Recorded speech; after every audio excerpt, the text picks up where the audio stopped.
An Albuquerque home that caught fire this weekend is still unlivable this early hour, but not necessarily because of the flames. Officials say it's because the home was covered in feces and trash. Several cats died after officials say the owner is an animal hoarder. Hoarding situations like this are always difficult because it could have made the fire much worse. A fire crews responded Sunday morning to the house near Unser and Irving in northwest Albuquerque. AFD contained the fire to the kitchen, and the woman who lives there did get out okay. But they did discover the woman is a hoarder and had more than a dozen cats living with her. Crews say 6 of her cats were killed. 5 were taken to the vet for smoke inhalation.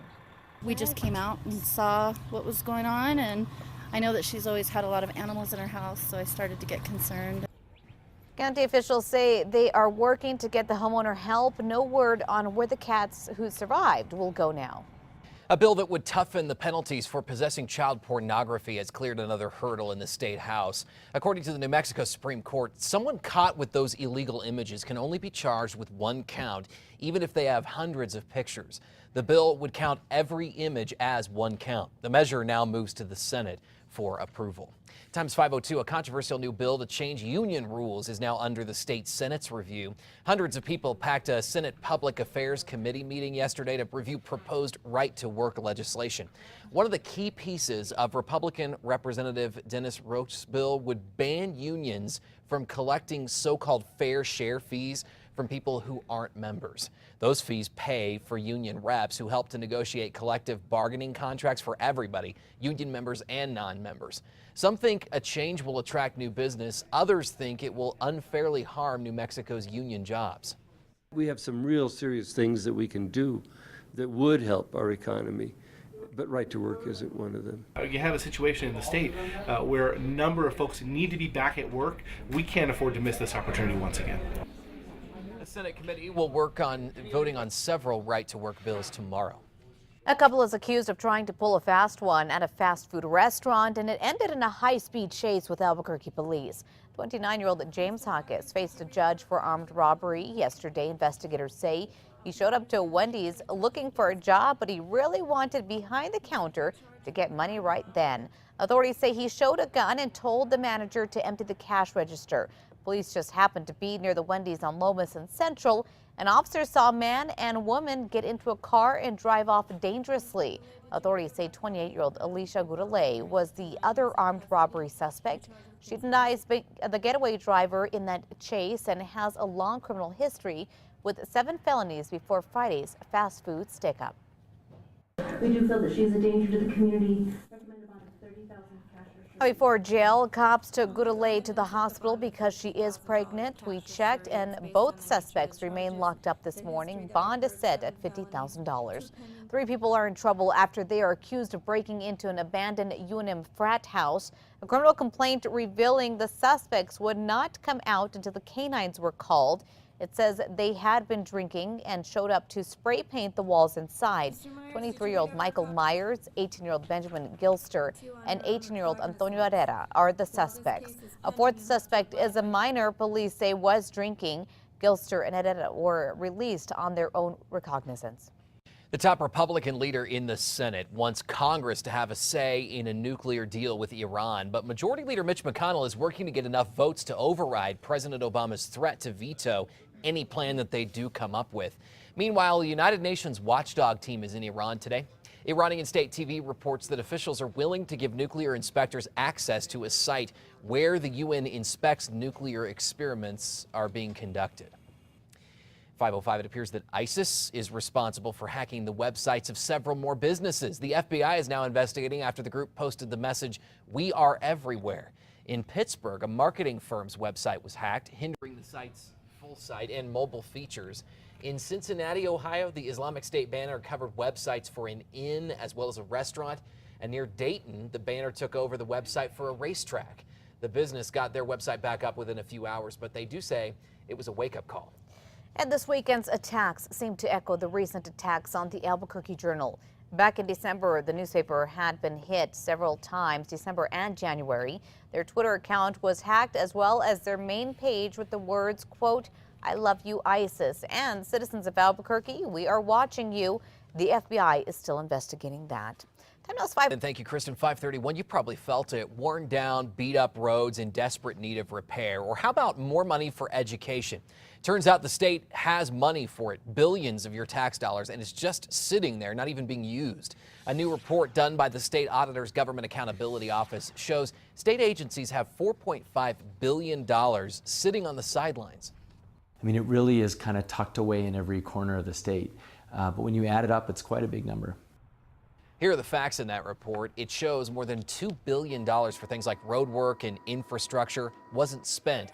Neither was $42 million in education funds or more than $700 million for water projects. State Auditor Tim Keller says the answer depends on each state agency and what lawmakers decide to do with your taxes. The state budget is roughly $6 billion. Keller plans to track the state's spending each year, and he also wants to do the same thing with city and county budgets.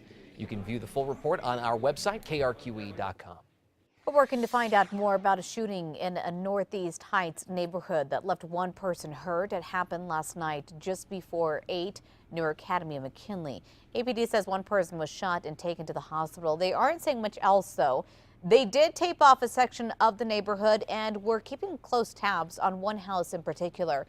We'll continue to bring you updates on this as we get more information. We're staying on top of the investigation into the death of a man in Clovis. Police are searching for 3 people who may have information about the killing.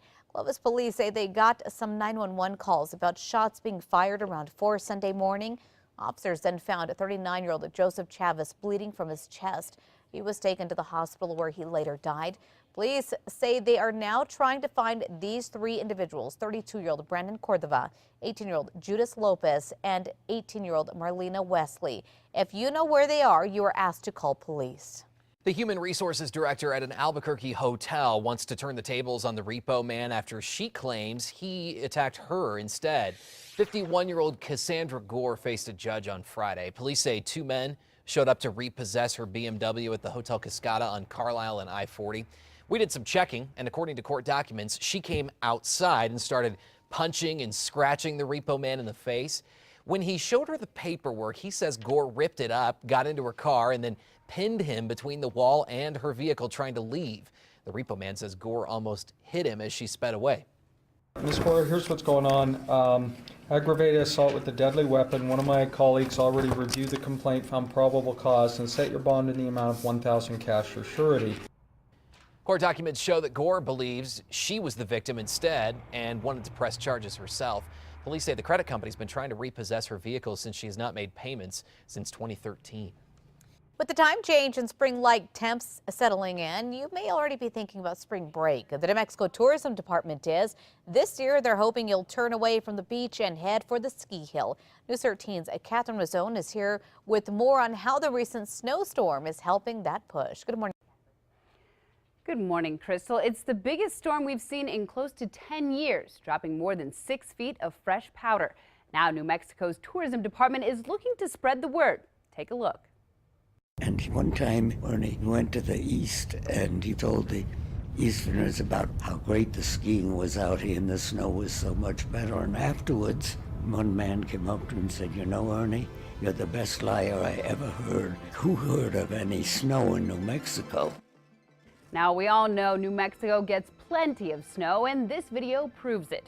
But it didn't feel that way earlier in the season. You'll remember conditions were so spotty, Sandia didn't even know if they would open. Now they have a 31-inch base, and 19 inches of that came from this last storm. They're not the only ones who got hammered. Take a look at these numbers. Taos got 58 inches of new snow. They're not planning to close now until April 6th. Angel Fire was a close second with 57 inches. They're planning a March 22nd close date. Red River is also set a March 22nd closing date with 55 inches of fresh powder. Take a look at Ski Santa Fe. They saw 38 inches of snow and plan to end their season on the 5th of April. Now, with resorts across the state planning to stay open a little longer this season, it gives spring breakers an opportunity to enjoy the deep snow. Back to you, Crystal. All right, thanks for that information, Catherine. Now, the voice you heard on the video is that of Rhoda Blake. She founded Taos Ski Valley in the mid-1950s with her husband, Ernie. 5:35 right now. A man who lost everything that he owned in a fire received a heartwarming surprise from firefighters. Members of the group Albuquerque Area Firefighters Random Acts of Kindness tell us that Paul Trujillo has a passion for music, but his guitar was also destroyed in that fire. They nominated him and presented him with a new one over the weekend. They say he plays his guitar to share his love of God and is hoping to record an album with all of the proceeds going to hungry kids. Firefighters say they'll hope that he continues to pursue his passion of music. Pretty cool. Well, you may notice a new memorial in the South Valley this morning. This one's dedicated to an Albuquerque firefighter killed in a hit and run in 1999. The Duke City Wheelmen are honoring Christopher Chavez with a ghost bike on the north side of Rio Bravo near 2nd Street. That's where Chavez was killed. He was a 14-year veteran with AFD. He was hit from behind while on the shoulder of the road. The driver took off but was later arrested and sentenced to almost 8 years behind bars.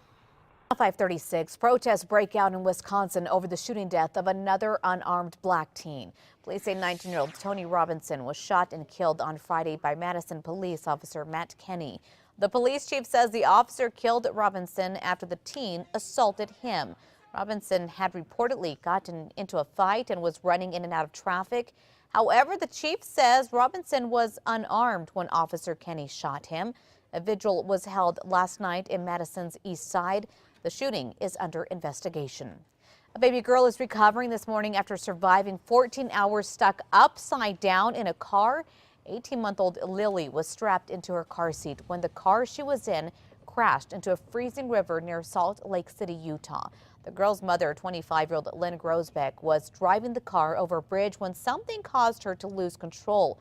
Her mother died at the scene. Police say the wreck was under the bridge and was difficult to see from the road.